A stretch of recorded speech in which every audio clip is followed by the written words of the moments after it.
آپ سب درود پاک پڑھ لیجئے۔ بسم اللہ الرحمن الرحیم۔ السلام علیکم ورحمۃ اللہ وبرکاتہ۔ ایک مرتبہ حضرت عائشہ رضی اللہ تعالیٰ عنہ نے رسول اللہ صلی اللہ علیہ وسلم کو 11 عورتوں کا قصہ سنایا۔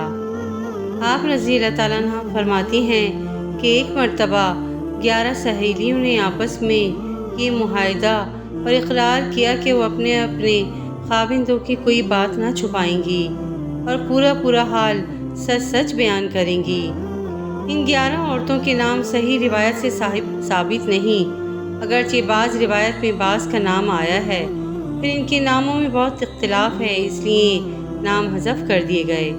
یہ عورتیں یمنی یا حجازی تھیں۔ ان کے خاوند دوسری جگہوں پر اپنی اپنی ضرورت سے رکے ہوئے تھے۔ یہ خالی تھیں تو دل بہلانے کے لیے بیٹھ گئیں اور باتیں شروع ہو گئیں۔ ہر ایک عورت نے اپنے اپنے شوہر کا حال بیان کر دیا۔ پہلی عورت نے کہا، میرا خاوند ناکارہ دبلے اونٹ کے گوشت کی طرح ہے، جو ایک دشوار گزار پہاڑ کی چوٹی پر رکھا ہو۔ نہ پہاڑ کا راستہ آسان ہے جس کی وجہ سے وہاں چڑھنا ممکن ہو، اور نہ ہی وہ گوشت ایسا عمدہ ہے کہ تکلیف اٹھا کر لایا جائے۔ یعنی اس عورت کا خاوند بیکار آدمی ہے، اس میں کوئی خوبی نہیں ہے، برائے نام کسی کام کا ہو بھی تو بدخلق اور متکبر اتنا ہے کہ اس تک رسائی مشکل ہے۔ نہ ملتے بن پڑے، نہ چھوڑے بن پڑے۔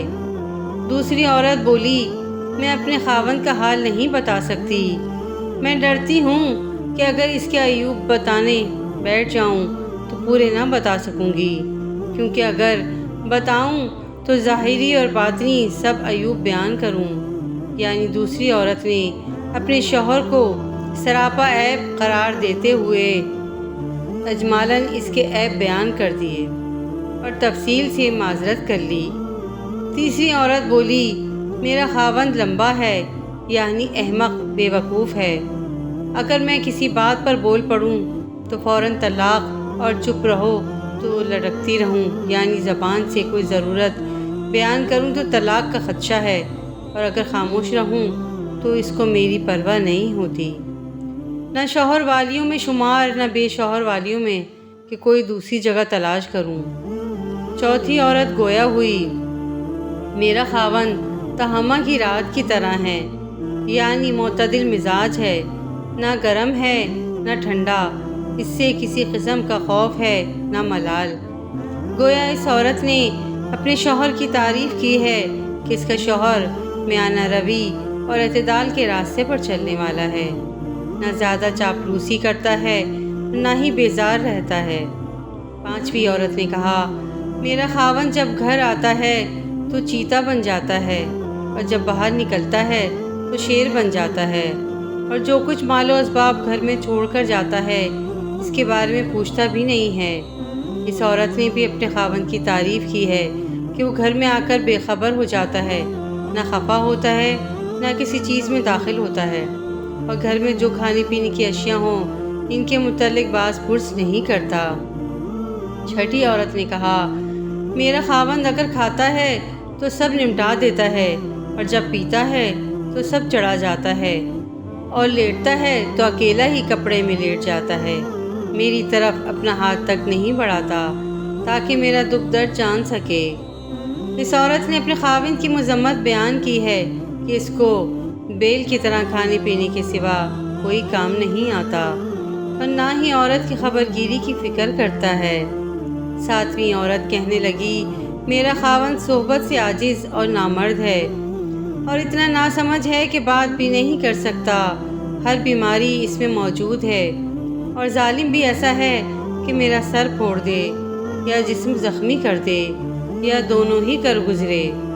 اس عورت نے بھی اپنے خاوند کی مذمت بیان کی ہے کہ وہ حق زوجیت ادا کرنے سے قاصر ہے، بات کرے تو گالی دے، مذاق کرے تو سر پھوڑ دے، ناراض ہو تو اعضاء توڑ ڈالے یا سب ظلم ہی کر ڈالے۔ آٹھویں عورت نے کہا، میرا شوہر خوشبو میں زعفران کی طرح مہکتا ہے، اور چھوٹے میں خرگوش کی طرح نرم ہے۔ جس عورت نے اپنے شوہر کی مدح سرائی کی ہے کہ اس کا ظاہر اور باطن دونوں اچھے ہیں۔ نرم مزاج ہے کہ نام کو غصہ نہیں، نازک بدن اور خوشبودار جسم والا ہے کہ لپٹنے کو دل چاہے۔ نویں عورت کہنے لگی، میرا خاوند اونچے محل والا، اونچے قد والا اور بڑی راکھ والا ہے، اور اس کا مکان دارالمشورہ کے قریب ہے۔ اس عورت نے بھی اپنے شوہر کی اچھائی بیان کی ہے کہ وہ بڑا رئیس اور سخی آدمی ہے، ہر وقت اس کا باورچی خانہ گرم رہتا ہے، اس لیے راکھ بھی بہت نکلتی ہے۔ معتدل قد و قامت والا سمجھدار انسان ہے، اس لیے اس سے مشورہ کرنے میں رجوع کیا جاتا ہے، گویا اس کا گھر ہی دارالمشورہ بن گیا ہے۔ 10ویں عورت نے کہا، میرے خاوند کا نام مالک ہے، اور مالک کیا خوب ہے، مالک میری تمام تعریفوں سے افضل ہے۔ اس کے اونٹوں کے بہت شتر خانے ہیں اور کم چراگاہیں ہیں۔ جب اونٹ باجے کی آواز سنتے ہیں تو اپنے ذبح ہونے کا یقین کر لیتے ہیں۔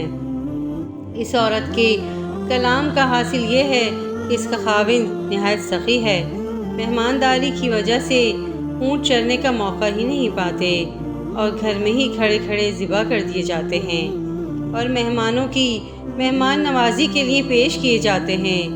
11ویں عورت نے بیان کیا، میرے خاوند کا نام ابو ذرا ہے، اور کیا خوب ابو ذرا ہے، اس نے زیورات سے میرے کان جھکا دیے اور کھلا کھلا کے چربی سے میرے بازو بھر دیے اور مجھ کو بہت خوش کیا، چنانچہ میری جان بہت مسرور اور پرمسرت ہے۔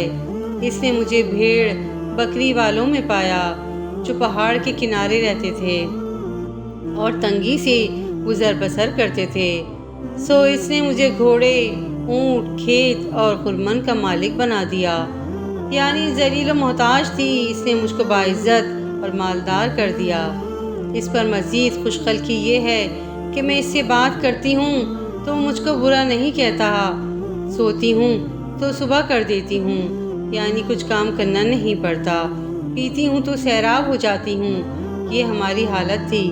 مزے سے دن گزر رہے تھے کہ ایک روز صبح کے وقت جب کہ دودھ کے برتن بلوئے جا رہے تھے کہ ابو ذرا گھر سے نکلا تو راستے میں وہ ایک عورت سے ملا جس کے ساتھ چیتے جیسے 2 بچے تھے جو اس کی گود میں 2 اناروں سے کھیل رہے تھے۔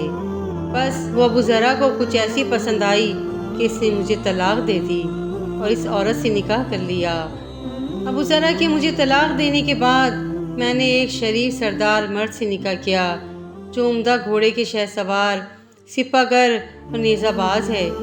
اس نے مجھے بڑی نعمتیں دیں اور ہر قسم کے جانور، اونٹ، گائے، بکری وغیرہ میں سے ہر ایک جوڑا مجھ کو دیا، اور یہ بھی کہا، ذرا خود بھی کھا اور اپنے میکے والوں میں جو بھی چاہے بھیج دے۔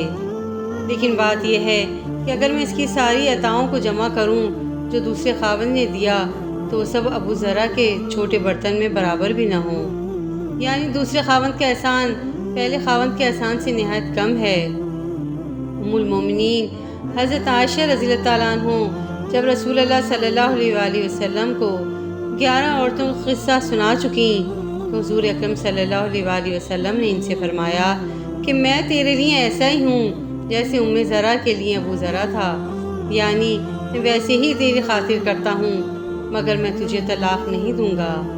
اس پر حضرت عائشہ نے عرض کیا، حضور صلی اللہ علیہ وآلہ وسلم، میرے ماں باپ آپ پر قربان، ابو ذرا کی کیا حیثیت ہے، میرے لیے اس سے کئی گنا بڑھ کر ہیں۔ سبحان اللہ، سبحان اللہ، سبحان اللہ، کیا خوبصورت واقعہ ہے۔ واقعہ پسند آئے تو پلیز میرے چینل کو لائک اینڈ سبسکرائب اور شیئر بھی ضرور کیجیے گا۔ جزاک اللہ خیرا کثیرا۔